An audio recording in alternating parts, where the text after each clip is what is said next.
جی السلام علیکم دوستو، کیا حال ہے جی آپ لوگوں کا؟ امید ہے کہ آپ خیریت سے ہوں گے۔ جی آج آپ دوستوں کے ساتھ ڈسکس کرنا ہے جی حضرت محمد عربی صلی اللہ علیہ وآلہ وسلم کے ایک بڑے قریبی ساتھی ہیں جی، حضرت بلال مؤذن رسول ہیں جی۔ ان کا ذکر کرنا ہے جی آپ سے کہ جب آپ نے اسلام قبول کیا تو بہت زیادہ سزائیں جو ہے نا وہ آپ کو دی جاتی تھیں۔ تو عام روٹین میں یہ آتا ہے کہ حضرت بلال جو ہے نا یہ امیہ بن خلف کے غلام تھے، لیکن بیسیکلی اب یاد رکھیے گا کہ یہ عبداللہ بن جدان جو ہے نا اس کے غلام تھے۔ جب آپ نے کلمہ پڑھا نا تو آپ نے بیسیکلی جو ہے کہ شروع میں اس کو نا چھپائے رکھا تھا، لیکن ایک دن ایسا ہوا کہ جب آپ کعبے کا طواف کر رہے تھے تو اس وقت حضرت بلال جو ہے نا انہوں نے غصے میں تھوک دیا تھا یہ مطلب بتوں پہ، اور کہا کہ تم مطلب ہے کہ اللہ کے سوا جو تمہیں پکارتے ہیں انہیں کچھ نہیں ملے گا نا۔ تو اس پہ ان کو پتہ چل گیا تو عبداللہ بن جدان نے پھر امیہ بن خلف کو یہ حضرت بلال کو نا ان کے حوالے کر دیا، اور امیہ بن خلف نے آپ کو بڑی پھر سزائیں دیں، اور آپ کو نا جو محلے کے بچے ہوتے تھے ان کو پکڑا دیتا تھا، اور وہ رسی لے کے آپ گلے میں ڈال کے آپ کو کھینچتے تھے، تپتی ریت پہ لٹا دیا جاتا تھا۔ لیکن آپ ایک ہی نعرہ لگاتے تھے آد آد کا کہ وہ یکتا ہے، وہ یکتا ہے، میں لات عزا اور حبل اور نائلہ کی خدائی کا انکار کرتا ہوں، یعنی میں وہ نہیں مانتا۔ اور جو لوگ تھے نا وہ اس کو مشورہ دیتے تھے کہ تمہاری سزا کم ہو جائے گی کہ اگر تم جو ہے نا یہ بتوں کو جو گالیاں دیتے ہو یہ نہ دو۔ وہ کہتے تھے کہ میری زبان جو ہے نا وہ یہ گوارا نہیں کرتی کہ میں ان کو مطلب ہے کہ ان سے کوئی اس طرح کے الفاظ بولوں جو ان کی فیور میں ہوں نا۔ تو یہ آپ یاد رکھیے گا کہ حضرت محمد عربی صلی اللہ علیہ وآلہ وسلم کے یہ جو دیوانے ہیں جی ان کو حضرت ابو بکر صدیق نے دیکھا تھا، تو انہوں نے پھر امیہ بن خلف کو نا اپنا ایک صحت مند غلام دے کے تو یہ خرید لیا تھا حضرت بلال کو۔ اور آپ نے جو غلام دیا تھا نا جی امیہ بن خلف کو، اس کا نام کستاس تھا جی، کستاس۔ وہ بڑے مطلب ہے کہ ایکٹیو بھی تھے، صحت مند بھی تھے، اور حضرت ابو بکر صدیق کا جتنا مالی معاملات تھے وہ سارے ان کو وہ دیکھتے تھے، لیکن ایک قیمتی صحت مند غلام دے کے آپ نے حضرت بلال کو خریدا، اور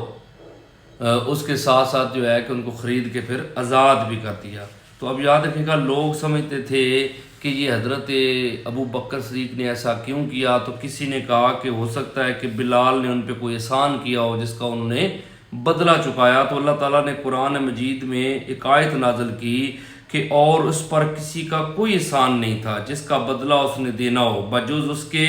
کہ وہ اپنے برتر پروردگار کی خوشنودی کا طلبگار ہے۔ یعنی اللہ تعالیٰ کہتے ہیں کہ یہ جو ہے نا سورہ قرآن میں آ گیا کہ اللہ تعالیٰ کی صرف حمد اور ثنا اور برتری کے لیے، بزرگی کے لیے انہوں نے یہ کام کیا کہ اللہ کی خوشنودی حاصل ہو، ورنہ انہیں کوئی کسی کا بدلہ نہیں دینا تھا جی۔ تو اب یاد رکھیے گا کہ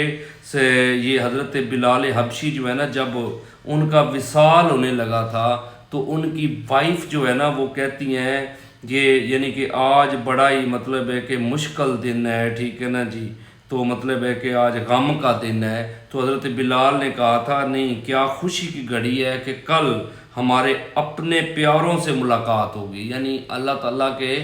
حبیب اور ان کے صحابہ سے ملاقات ہوگی میری، یعنی جب میں فوت ہو جاؤں گا تو میری ملاقات آقا صلی اللہ علیہ وسلم سے اور صحابہ سے ہوگی، لہٰذا یہ خوشی کی گھڑی ہے، لہٰذا اس پہ افسوس نہیں ہے جی۔ تو اب یاد رکھیے گا کہ حضرت بلال جو ہیں یہ مؤذن رسول ہیں۔ جب آپ کو طے کہ یہ یکم ہجری میں اذان کا موقع آیا تو حضور نے حضرت بلال کو پسند فرمایا، آپ مؤذن رسول ہیں جی، اور آپ جب فتح مکہ ہوا ہے تو کعبے کی چھت پہ چڑھ کے حضرت بلال نے جو ہے وہ اذان دی۔ کہتے ہیں جب سرکار معراج پہ گئے تھے تو اس وقت جو اب جنت میں گئے تو جنت کی جو حوریں تھیں انہوں نے سرکار سے ریکویسٹ کی کہ یا رسول اللہ آپ ہمیں اپنے کس صحابی کے لیے پسند کرتے ہیں؟ تو جو حوروں کی سردار تھی اس کے لیے سرکار نے کہا کہ میں اس کو نا بلال کے لیے پسند کرتا ہوں۔ تو وہ حور تھوڑی سی پریشان ہوئی کہ جناب بلال تو اتنا خوبصورت نہیں ہے، تو سرکار نے فرمایا کہ ابھی تو میں نے بلال سے پوچھا ہی نہیں ہے، میں اگر بلال سے پوچھوں گا تو بعد میں پتہ چلے گا نا کہ وہ پسند کرے گا یا نہیں کرے گا۔ تو اب یاد رکھیے گا کہ حضرت بلال نے دین کی خاطر بہت زیادہ مصیبتوں کو مطلب فیس کیا، لیکن اللہ نے انہیں بہت درجہ دیا جی۔ اور آپ سیریا میں مطلب ہے کہ آپ کا وصال ہوا تھا، اور ادھر ہی آپ کا مزار ہے جی، حضرت بلال حبشی جو ہیں۔ تو یہ تھوڑی سی ایک سٹوری تھی جی حضرت بلال حبشی کی۔ تو یاد رکھیے گا کہ یہ عبداللہ بن جدان کے غلام تھے جی۔ تو اگر آپ کو اچھی لگے تو ضرور جو ہے وہ کمنٹ کر کے بتائیے گا جی۔ تو انشاءاللہ اس طرح اسلامک ہسٹری کی جو پرسنالٹیز ہیں، صحابہ اکرام ہیں، تو ان کے حوالے سے چیزیں جو ہے ہم آپ کے ساتھ شیئر کرتے رہیں گے جی۔ Thank you.